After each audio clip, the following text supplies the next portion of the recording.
नमस्कार, मेरा नाम चित्रंजन कुमार और आप देख रहे हैं द भारत मित्र। देखिए, आज एक इनसाइड स्टोरी हम बताते हैं आपको। वो इनसाइड स्टोरी है जी राम जी को लेकर, नरेगा को लेकर, मनरेगा को लेकर। आप जिसको जिस नाम से जानते हैं उसको लेकर आज आपको हम एक इनसाइड स्टोरी बताते हैं कि इसके पीछे क्या वजह है। जो नरेगा से मनरेगा हुआ, उसके बाद उसके नाम पर बदलाव किया गया। बदलाव क्या है? तो अब जी राम जी किया गया है। सबको नाम के पीछे पूरा विपक्ष हो हंगामा करता हुआ नजर आया। सदन में पर्चियां फेंकी गई, सदन का बायकॉट किया गया। लेकिन इसके पीछे की एक वजह आपको हम बताते हैं कि नाम जो जी राम जी किया गया, इसके पीछे की कई सारी वजहें हैं।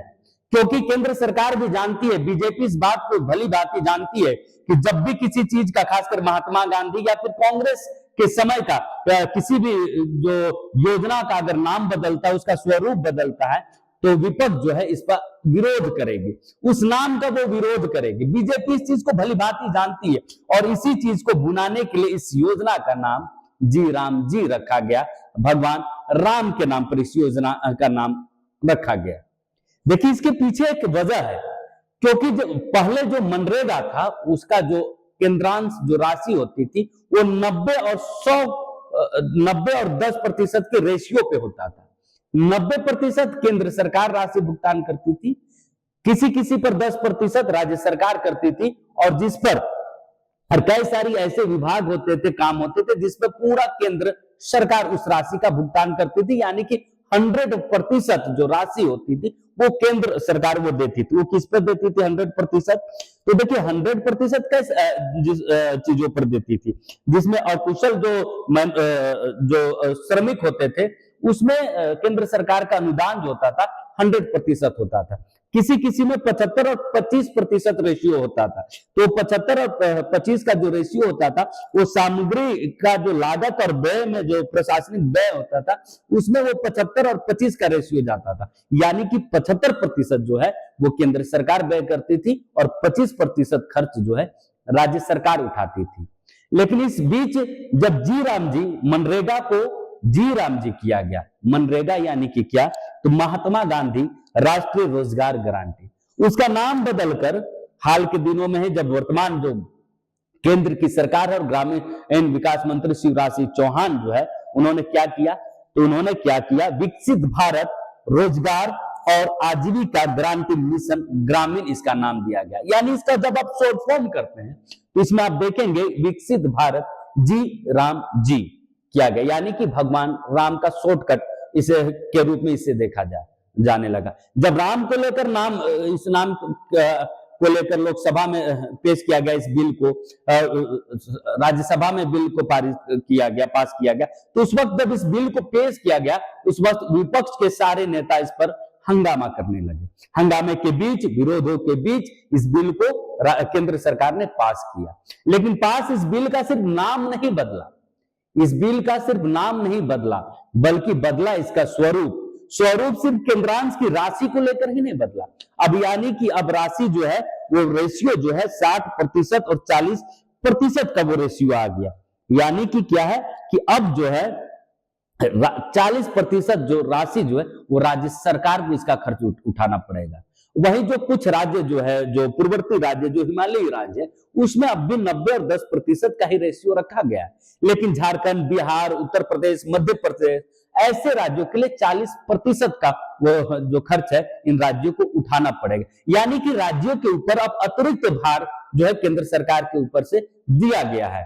पहले इसका तो कुल खर्च जो है 90% और किसी किसी में 100% केंद्र सरकार उठाती थी। लेकिन अब क्या है? जी राम जी के तहत अब 40% इस योजना का जो खर्च है, बाकी योजनाओं की तरह ही राज्य सरकार को 40% उठाना होगा। अब देखिए, इस चीज का विरोध ना करके विपक्ष जो है नाम का विरोध करती रही। इस बीच इसलिए इस योजना में राम डाला गया, ताकि इस बात जो है, जो राज्यों का जो भार है वो बढ़ेगा, इस बात को सामने ना लाया जाए। इसको लेकर जब राम का नाम आए तो नाम का विरोध हो, राम का विरोध हो, जो राज्यों पर अतिरिक्त जो भार पड़ रहा है उसका विरोधाभास दब जाए। और हुआ भी यूं ही, क्योंकि देखिए समय समय पर जो मनरेगा जो स्कीम, जो योजना है, इसमें बदलाव किए गए। नरेगा आया, उसको मनरेगा किया गया, इसमें कई बदलाव किए गए। समय समय पर जब कांग्रेस की सरकार थी उन्होंने भी बदलाव किया, और वर्तमान समय में इसकी बदलाव मांग भी थी। बदलाव की मांग इसलिए भी थी क्योंकि 2024 और 2025 की अगर बात करें, क्योंकि केंद्रों का केंद्रांश ज्यादा इस योजना पे होता था, तो राज्यों का जो फोकस इस पर, जो मॉनिटरिंग जो होती थी वो कम होती थी, उस पैमाने पर मॉनिटरिंग नहीं हो पाती थी जैसे बाकी योजनाओं की होती थी। सिर्फ 24 और 25 की अगर हम बात करें तो लगभग 200 करोड़ रुपए का गबन हुआ है, जो जांच रिपोर्ट में जो आई है बात, इससे ज्यादा भी वो राशि हो सकती है। यानी मनरेगा पर खुला भ्रष्टाचार होता था, जिस पर नकेल राज्य सरकार नहीं लगाती थी, क्योंकि केंद्र सरकार उस पैसे का भुगतान करती थी। लेकिन जब वो 40% अब राज्य सरकार देंगे तो उनका भागीदारी तो बड़ी है, साथ ही साथ जिम्मेवारी भी और जवाबदेही भी अब सुनिश्चित की जा रही इस योजना के। तो देखिए, इस योजना में जी राम जी की योजना जो बदलाव, नाम पे मनरेगा का बदलाव किया गया, तो सिर्फ नाम का बदलाव नहीं है, या फिर सिर्फ केंद्रांश का परिवर्तन नहीं है, रेशियो का परिवर्तन नहीं है, जवाबदेही जिम्मेवारियों का भी परिवर्तन है।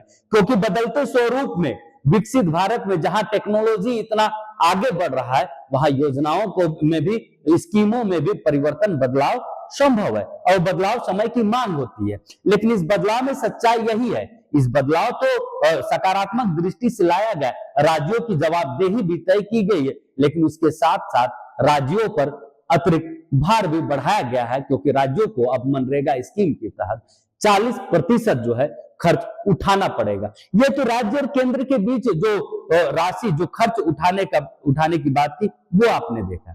अब आपको बताते इसमें जो मनरेगा के जो मजदूर है उनको क्या फायदा है। तो देखिए, सबसे बड़ा जो लाभ है वो यह है कि 100 दिन की गारंटी जो थी मनरेगा के तहत, मनरेगा वही एक स्कीम है जो डॉक्टर मनमोहन सिंह के प्रधानमंत्री जब वो बने थे तब यह स्कीम को लाया गया था, और यह स्कीम जो है 2 फरवरी 2006 को लागू किया गया था। और उस समय ये ग्रामीण विकास जो मंत्री थे रघुवंश जो प्रसाद सिंह इस विभाग के मंत्री थे, उनके कार्यकाल में मनरेगा लाया गया था। उसके बाद वर्तमान में इसे अब जी राम जी किया गया। तो इसके स्वरूप में बदलाव क्या आया है कि 100 दिन से जो 125 दिन जो है रोजगार की गारंटी दी गई है। साथ ही साथ आपदा के समय अगर कोई आपदा आता है, क्योंकि पिछले वर्षों में हमने देखा कि कैसे कोरोना काल का एक आपदा आया जिसमें सारी चीजें रुक सी गई थी, वैसी परिस्थिति में भी मजदूरों का उसका पैसा जो लाभ है मनरेगा स्कीम का, जी राम जी स्कीम का, इस योजना का लाभ मजदूरों को मिलेगा, मनरेगा कर्मियों को मिलेगा। तो इसमें क्या है, साथ ही साथ एक और परिवर्तन, इसमें बड़ा परिवर्तन लाया गया है। खासकर जैसे झारखंड में सबसे ज्यादा धान की खेती होती है, तो उस धान की रोपनी और कटाई के समय मनरेगा के काम मजदूर जो है वो नहीं करेंगे, उनको नहीं मिलेगा वो खेतों में, ताकि जो खेती करते उन किसानों को मजदूर मिल सके, ताकि जो खेती है वो प्रभावित ना हो सके। इससे पहले क्योंकि 100 दिन की गारंटी थी, तो वो कभी भी 100 दिन वो काम जो है उनको मिलता था। तो ऐसे में पंजाब, हरियाणा, उत्तर प्रदेश जैसे राज्यों में ये काफी बड़ी समस्या थी, मजदूरों की समस्या किसानों को होती थी, तो उसका भी ध्यान रखा गया, किसानों का भी ध्यान रखा गया, मजदूरों की भी गारंटी बढ़ाई गई है। साथ ही साथ इसमें कैसे भ्रष्टाचार पर नकेल लगाया जाए, कैसे इस पर लगाम लगाया जाए, इस पर भी जो है इस पूरी योजना पर फोकस किया गया है। यह सिर्फ नाम नहीं, नाम के साथ साथ इसका जो प्रभाव है, इसकी इस स्कीम, इस योजना की जो कार्यशैली है, उस पर भी बड़ा बदलाव आपको देखने को मिलेगा। तो इनसाइड स्टोरी यही है जी राम जी की, कि सिर्फ नाम के आगे, नाम को आगे रखकर इसके काम, इसकी कार्यशैली में भी बदलाव किया गया है, जिस पर फोकस विपक्ष का कम पड़ा, नाम पर ज्यादा फोकस रहा कि आखिर राम के नाम पर ही क्यों किसी योजना का नाम हो सकता है। चर्चाएं चाहे वो विपक्ष की किसी भी पार्टी का हो, सबसे ज्यादा अगर सदन में इसके विरोध में अगर भाषण में किसी ने कहा तो नाम पर ही चर्चा की गई, किसी ने यह नहीं कहा कि राज्यों का जो राज्यों पर अतिरिक्त भार पड़ेगा, राज्यों को 40% राशि दी जाएगी। लेकिन सच्चाई यही है कि राज्यों पर अतिरिक्त भार पड़ा है, और भार इसलिए पड़ा है ताकि इस पर भ्रष्टाचार पर नकेल लगाया जा सके, क्योंकि मनरेगा जैसे स्कीम में कैसे बड़े घोटाले सामने आए हैं। इन भ्रष्टाचारों पर कैसे लगाम लगाया जा सके, नकेल कसा जा सके, इन सारी चीजों का भी ध्यान में रखकर इस योजना में परिवर्तन लाया गया है।